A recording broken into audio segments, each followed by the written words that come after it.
नमस्कार दोस्तों, आज की वीडियो में हम बात करने वाले कुछ ऐसे क्वेश्चन के ऊपर जो कि सीटेट एग्जाम के अंदर पूछे जा चुके हैं और ये सभी क्वेश्चन सीडीपी पे आधारित होने वाले हैं। तो बिना देर किए करते हैं आज का वीडियो स्टार्ट। यहाँ पे आप देख सकते हैं सबसे पहला आज का आपको क्वेश्चन दिखाई दे रहा होगा जिसके अंदर कहा गया है कि निम्न में से कौन सा फ्लैंडर की अंतःक्रिया विश्लेषण प्रणाली से संबंधित तो नहीं है, अर्थात which of the following is not related to the Flanders interaction analysis system से। तो ऑप्शन ए में कहा गया छात्र कथन, बी में अभिभावक कथन, सी में शिक्षक कथन या मौन, किससे संबंधित नहीं है। तो यहाँ पे आप देखेंगे ऑप्शन इसका जो रहेगा बी वाला यहाँ पे करेक्ट हो जाएगा। अभिभावक कथन से जो है संबंधित नहीं है फ्लैंडर की अंतःक्रिया विश्लेषण। क्यों नहीं है इस पर अगर बात किया जाए तो फ्लैंडर की अंतःक्रिया विश्लेषण अर्थात फ्लैंडर से इंटरेक्शन एनालिसिस कैटेगरी सिस्टम अर्थात FIACS मुख्य रूप से कक्षा के भीतर शिक्षक और छात्रों के बीच संवाद के विश्लेषण के लिए विकसित की गई है। अर्थात इनका जो यहाँ पे विश्लेषण होता है वो कक्षा के अंदर जो छात्र होते हैं और वहाँ पे अध्यापक होते हैं उनके बीच में जो बात संवाद होता है उससे इनका संबंधित है। इसमें केवल शिक्षक तथा छात्रों के कथनों को उल्लेखित और श्रेणीकृत किया जाता है। साथ ही कक्षा में मौन या निष्क्रिय वातावरण भी देखने को मिल जाता है। तो इसलिए छात्र कथन, शिक्षण कथन तथा मौन सभी फ्लैंडर की प्रणालियों में प्रणाली की श्रेणी में जो होते हैं के रूप में जाने जाते हैं। लेकिन अभिभावक अर्थात माता पिता कथन अर्थात कक्षा में माता पिता या अभिभावकों का कथन या सहभागिता इस विश्लेषण प्रणाली में शामिल नहीं रहते हैं, क्योंकि यह विशुद्ध रूप से कक्षा के शिक्षक और विद्यार्थियों के संवाद के लिए बनाया गया है। अब यहाँ पे क्वेश्चन नंबर 2 पे बात करते हैं जिसके अंदर कहा गया है कि संभाषण में अर्थ की लघुत्तम इकाई क्या है, अर्थात तो रूपग्राम होगा या पद होगा या ध्वनिग्राम होगा या संवाद होगा। तो यहाँ पे पूछा गया कौन सी सबसे लघुत्तम इकाई होगी। तो यहाँ पे ऑप्शन आपका रहेगा रूपग्राम अर्थात मॉर्फिन जो होगा वो सबसे छोटी इकाई होगी। क्यों होगी इस पे हम थोड़ी सी बात करते हैं। तो भाषा विज्ञान के अनुसार संभाषण या भाषा में अर्थ की सबसे छोटी इकाई रूपग्राम होती है। रूपग्राम वह न्यूनतम इकाई होती है जिससे कोई अर्थ निकलता है। ये एक शब्द कई बार दो या दो से अधिक रूपोग्रामों से मिलकर बनता है। जैसे अपूर्व में आ और पूर्व में जैसे अपूर्व में आ और पूर्व दोनों स्वतंत्र रूपग्राम हैं। आ का अर्थ है नकारात्मक और पूर्व का अर्थ है पहले। इसी प्रकार से ध्वनिग्राम भाषा की सबसे छोटी ध्वनि इकाई होती है जिसका अपना कोई अर्थ नहीं होता है। शब्द अर्थ की इकाई जरूर है लेकिन इसमें कई रूपग्राम शामिल हो सकते हैं, पद है, वाक्य है, इस प्रकार से आ सकते हैं। अब यहाँ पे हम बात करते हैं क्वेश्चन नंबर 3 के अंदर जिसमें कहा गया है कि हम करके सीखते हैं किसने कहा था। आपको ये बताना होगा कि हम करके सीखते हैं इसको किसने कहा था। तो ऑप्शन ए में कहा गया है योकम या सिम्पसन, डॉक्टर मेस या कोलेसिनी किसने कहा था। तो यहाँ पे अगर ऑप्शन की बात करें तो योकस जो थे इन्होंने बताया था कि हम करके सीखते हैं। अब और थोड़ा सा इस पे डिटेल से बात कर लिया जाए तो हम करके सीखते हैं या लर्निंग बाय डूइंग का प्रसिद्ध सिद्धांत योकस ने प्रस्तुत किया था। इस कथन का मूल विचार यह है कि सीखने की सबसे प्रभावशाली प्रक्रिया वह है जिसमें विद्यार्थी स्वयं किसी कार्य को करके अनुभव से सीखते हैं। योकम ने शिक्षा मनोविज्ञान में अनुभव की भूमिका पर बल दिया है जिसमें विद्यार्थी अपनी सहभागिता के जरिए कौशल, जानकारी या शारीरिक दक्षता प्राप्त करता है। शैक्षिक प्रयोगों, व्यवहारिक गतिविधियों, मॉडलिंग आदि सभी विधियां इस सिद्धांत के आधार पर काम करती हैं। अन्य विकल्प जैसे कि सिम्पसन है, डॉक्टर मेश और कोलेस्निक ने शिक्षा मनोविज्ञान के क्षेत्र में योगदान दिया है लेकिन हम करके सीखते हैं इसका प्रतिपादन नहीं किया है। इसका प्रतिपादन केवल यहाँ पे आप देखेंगे तो योकस जो थे उन्होंने इसका प्रतिपादन किया था। अब क्वेश्चन नंबर 4 पे बात करते हैं। निम्न में से कौन सा शिक्षण का स्तर नहीं है, अर्थात which of the following is not a level of teaching. क्या होगा? ऑप्शन ए में जैसे बोध कहा गया, बी में चिंतन कहा गया, सी में स्मृत कहा गया या डी में वर्णन कहा गया। तो कौन नहीं होगा? तो यहाँ पे आपका डी वाला नहीं होगा था, डिस्क्रिप्शन नहीं होगा। क्यों नहीं होगा इस पे बात किया जाए तो शिक्षण मनोविज्ञान के अनुसार मुख्य रूप से शिक्षण के 3 स्तर माने जाते हैं। सबसे पहला स्मृति होता है। इसमें विद्यार्थी केवल रोकर या याद करके जानकारी प्राप्त करता है। दूसरा बोध होता है, अंडरस्टैंडिंग लेवल। इसमें विद्यार्थी प्राप्त ज्ञान को समझते हैं और उसका प्रयोग करते हैं। फिर यहाँ पे आता है थर्ड नंबर पे चिंतन स्तर था, रिफ्लेक्टिव लेवल। इसमें विद्यार्थी सीखने के बाद उसका विश्लेषण करते हैं, विमर्श करते हैं और समाधान करना सीखते हैं। इसी प्रकार से यहाँ पे वर्णन जो दिया गया था, तो वर्णन कोई स्वीकृत या पारंपरिक शिक्षण का स्तर नहीं है। यह शिक्षण के किसी मुख्य स्तर में शामिल नहीं है, जबकि अन्य 3 स्तर शिक्षा प्रक्रिया के अभिन्न अंग माने जाते हैं।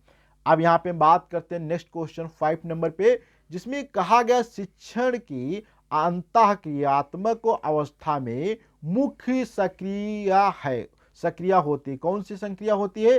तो ए में कहा गया निदान, बी में कहा गया प्रत्यक्षीकरण, सी में कहा गया क्रिया और प्रतिक्रिया, डी में कहा गया है उपयुक्त सभी। तो यहाँ पे आप देखेंगे उपयुक्त इसमें से जो है सही ऑप्शन हो जाएगा।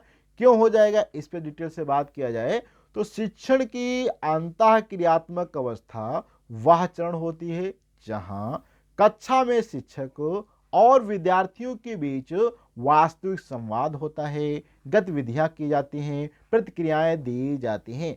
इस अवस्था में शिक्षक प्रश्न पूछते हैं और विद्यार्थी उत्तर देते हैं, शंकाएं सुलझाई जाती हैं तथा प्रासंगिक उदाहरणों एवं गतिविधियों द्वारा शिक्षण को सक्रिय बनाया जाता है।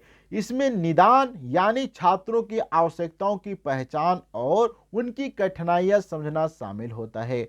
वहीं पे प्रत्यक्षीकरण यानी शिक्षक द्वारा विद्यार्थियों के व्यवहार, प्रतिक्रियाओं और सीखने की जांच भी आवश्यक होती है। वहीं पे क्रिया प्रतिक्रिया अर्थात शिक्षक विद्यार्थी के बीच दो तरफा संवाद व परिवेश का निर्माण भी इसी में आता है। इसलिए इन तीनों क्रियाओं निदान, प्रत्यक्षीकरण या क्रिया प्रतिक्रिया का एक साथ होना अंतःक्रिया अवस्था की विशेषता है। अब बात करते क्वेश्चन नंबर 6 में, एक बालक काली गाय, काला कुत्ता, काली वस्तुओं को देखकर डरने लगता है। इस प्रकार के अनुबंधन में निहित है, अर्थात a child start fearing from black cows, black dogs and black object, this type of conditioning involves क्या होती है? तो यहाँ पे ए में कहा गया अनुक्रिया प्रबंधन, उद्दीपक सामान्यीकरण, अनुक्रिया सामान्यीकरण या उपयुक्त में से कोई नहीं। तो यहाँ पे बी वाला ऑप्शन आपका करेक्ट हो जाएगा, उद्दीपक सामान्यीकरण। अब थोड़ा सा डिटेल से बात किया जाए तो इस प्रश्न में बालक किसी एक काली वस्तु जैसे कि काली गाय से डरना सीखता है और उसके बाद जब भी वो कोई दूसरी काली वस्तुएं देखता है, अर्थात बच्चा क्या है, पहले वो काली गाय से डर गया, उसके बाद फिर उसने कोई भी दूसरी काली अगर वस्तु देखता है, जैसे कि चाहे उसको काला कुत्ता दिखाई दे या काली कोई भी वस्तुएं दिखाई दे तो देखता है, तो भी वही डर की प्रतिक्रिया देता है। इसका मतलब है कि डर की प्रतिक्रिया एक विशेष उद्दीपक यानी काली वस्तु से जुड़ गई है और अब वह प्रतिक्रिया अन्य समान उद्दीपकों पर भी होने लगी। कहने का मतलब अगर बच्चा एक बार काली गाय से डर गया, अब चाहे उसको काला कुत्ता दिखाई दे, काला घोड़ा दिखाई दे या कोई भी काली वस्तु दिखाई देती, उससे भी वो क्या करता है, डरने लगता है। इस प्रक्रिया को उद्दीपक सामान्यीकरण कहते हैं।